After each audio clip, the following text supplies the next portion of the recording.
Okay, in today's video, I'm going to show you how to remove a password on a PDF for free, and it's very easy. So watch the video to figure out how. For example, let's take this HBS PDF. This is from Harvard. I can't edit this. So if I try to edit it, it requires a password. If I try to save this as a PDF, it also requires a password, etc., etc., etc.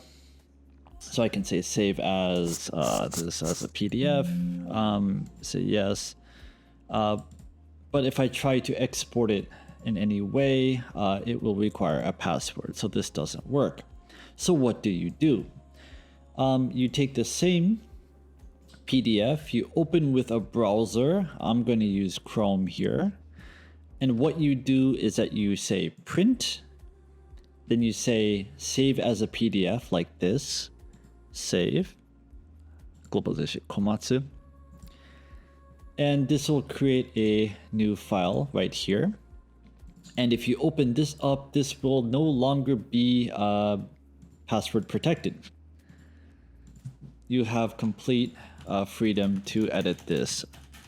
And that's it. That's a very easy way to remove a password for a PDF.